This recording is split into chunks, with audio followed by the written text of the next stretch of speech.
எல்டோரியா கிங்டம்ல ஒரு கிராமம் இருக்கு. அந்த கிராமத்துக்கு பக்கத்துல அடர்த்தியான காடு ஒன்று இருக்கு. அங்க உயரமான மரங்களும் பல மருத்துவ மூலிகைகளும் பூக்களும் இருக்கு. அந்த காட்டை ஆளுறதுக்கு ஒரு அரசன் இருக்கான். அவன் ரொம்ப சக்தி வாய்ந்தவன், ஆனா கெட்டவன். அவன் அந்த காட்டுக்குள்ள நுழையிறவங்களோட உயிரை பறிச்சு அவங்களோட ஆவிய தனக்கு அடிமையாக்கி வச்சுப்பான். அந்த காட்டுக்கு பக்கத்துல இருக்க கிராமத்துல தான் ஜாஸ்மின் இருக்கா.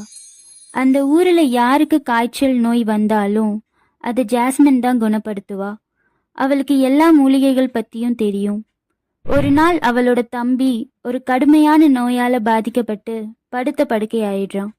ஜாஸ்மின் அவளுக்கு தெரிஞ்ச எல்லா வைத்தியமும் பண்றா, ஆனா அந்த நோய் குணமாகல. அப்போதான் அவளுக்கு அந்த மூலிகை பூ பத்தி ஞாபகம் வருது. அதோட பேரு மூன்லைட் ஃப்ளவர். அது ஒரு அரிய வகை பூ. எப்போல்லாம் நிலா சிவப்பு நிறத்துல மாறுதோ அப்போதான் அந்த பூ பூக்கும். ஆனா அந்த பூ அந்த காட்டுக்குள்ள மட்டும்தான் கிடைக்கும். அந்த பூவை பறிச்சுட்டு வந்தா மட்டும்தான் அவளோட தம்பியை குணப்படுத்த முடியும். தன்னோட தம்பியோட நோயை குணப்படுத்துறதுக்காக ஜாஸ்மின் அவளோட உயிரை பணையம் வச்சு அந்த பயங்கரமான காட்டுக்குள்ள போக முடிவு பண்ணா.